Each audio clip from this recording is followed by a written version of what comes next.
नमस्कार दर्शक बंधु मु प्रदीप आपण मानक स्वागत करुच्ची आज आउ एक नुआ भिडियो दर्शक बंधु आपण मैंने समस्ते जानिथिबे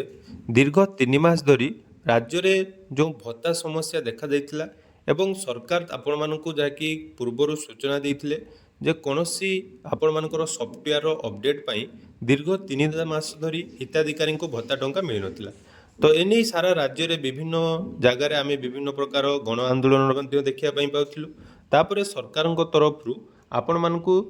जो 3 मासर बकिया किस्ती नदे 2 मासर अर्थात एप्रिल एवं मे मासर टंका प्रदान कर जाइतिला। तेणु जून मासर टंका जहाँकि आपण मानक प्रत्येक मास परी मिलबार थिला, किंतु वर्तमान सुधा जून मासर टंका हिताधिकारी बैंक अकाउंट को आसी एवं जून मासर टंका वर्तमान सुधा जेहेतु क्रेडिट है नहीं ता सहित आहरी मध्य सरकार तरफ गोटे नुआ नियम लागू करा जाइछि। आसंतु से विषय में डिटेल्स कहबी कौन पाई भत्ता टंका आपण मानक अकाउंट को आसुना एवं जो माने टंका जून मासर पाई नांती से माने केबे पाइबे एवं सरकार तरफ वर्तमान करा जाइतिबा नुआ नियम अनुसार आपण माने कौन कले आपण मानक अकाउंट को टंका आसीबो से विषय संपूर्ण डिटेल्स आज ये वीडियो रे जानिबा। ता पूर्व जदि चैनल को प्रथम दर विजिट करछंती वीडियो को लाइक करिवे, चैनल को सब्सक्राइब करबा सहित पाखरे थिबा बेल आइकन को क्लिक करी ऑल ले सेट कर देबे। तो देखंतु आपण माने समस्त जानिथिबे सामाजिक सुरक्षा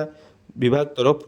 आपण मानकर जो एप्रिल एवं मे मासर टंका को बकिया रखा जाइतिला एवं कहा जाइतिला सॉफ्टवेयर परिवर्तन जोगु एही 2 मासर टंका आपण मानकू जोड़ा कि मे मास शेष सुधा प्रदान करा जिवो, किंतु मे मासरे टंका मध्य आसी नथिला। विभिन्न जगार विभिन्न प्रकार गण आंदोलन हैला फल रे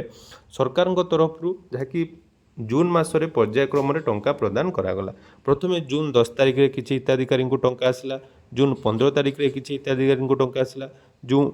19 तारिख रे मध्य किछि हिताधिकारी को टंका आसला, एमिति कि जून 22 तारिख रे मध्य किछि हिताधिकारी जहाँकि 3 मासर टंका परिवर्ते 2 टंका जहाँकि बैंक अकाउंट रे पाइथिले एवं जो 2 मासर टंका आसिला तापर मंत्री गुटे जहाँकि सूचना देइथिले जे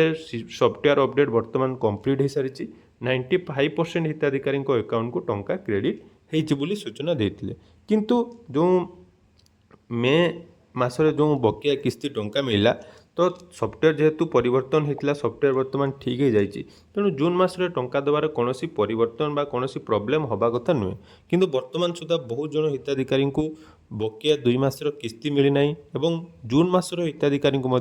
टंका वर्तमान सुधा अकाउंट को आसना, तेणु टंका न आसबार मेन कारण कौन रही एने विभाग कौन भी स्पष्टीकरण देना। किंतु वर्तमान आउ गोटे सूचना आसी पहुँची जे जो माने भत्ता टंका पाउचंती सेमानकु पुणी थरे बैंक को जाई आधार सीडिंग बा EKYC एवं NPCI रे आपण मानकर DBT एक्टिव करिया पई कहा जाउची। देखंतु एई जो कथाटी आपण मानकु कहा जाईची जे EKYC करो एवं NPCI रे आपण मानकर DBT लिंक करो। देखंतु आपण मानक अकाउंट रे टंका आसुची 2 मासर टंका अकाउंट रे क्रेडिट हेइची एवं DBT एक्टिव अछि बोली सेमानक अकाउंट को टंका आसिला बा सेमानकर EKYC एक्टिव अछि बोली टंका आसिला। पुणी थे जो कह EKYC कर NPCI DBT लिंक कर यही सब आपण मानकर फालतू कथा कह जाउची, कारण टंका आपण मानकर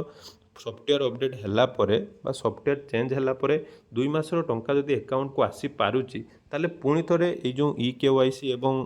आपण मानक DBT रो प्रहसन कौन पाई करा जाउची। तेणु यही जो समस्या रही या उपरे वर्तमान सुधा कौन भी स्पष्टीकरण आसी ना स्पष्टीकरण आसी ना जे कौन पाई टंका पेंडिंग रोची जून मासरे कौन पाई एते पर्यंत टंका आसिला नहीं। किंतु जो वर्तमान अपडेट रही जे EKYC आपण मानक बैंक को जाई करिया पई पड़िबो एवं DBT जो मानकर लिंक नहीं से माने NPCI पोर्टल DBT लिंक करंतु। तेणु या उपरे आपण मानकर कोन मतामत रही आपण मानकर तो जून मासर टंका वर्तमान सुधा क्रेडिट हेइ नथिबो, तेणु केबे क्रेडिट हबो कौन हबो वर्तमान सरकार ए विषय कौन भी स्पष्टीकरण रखी नांती। तेणु नुआ नियम अनुसार आपण मानक पंचायत को वर्तमान EKYC लिस्ट गुड़िक आसीथिबो, तो से EKYC लिस्ट देखी आपण माने बैंक को जांतु बा CSC सेंटर बा आपण माने जदि ऑनलाइन ले मध्ये EKYC करि परिबे ऑनलाइन ले करई नियंतु।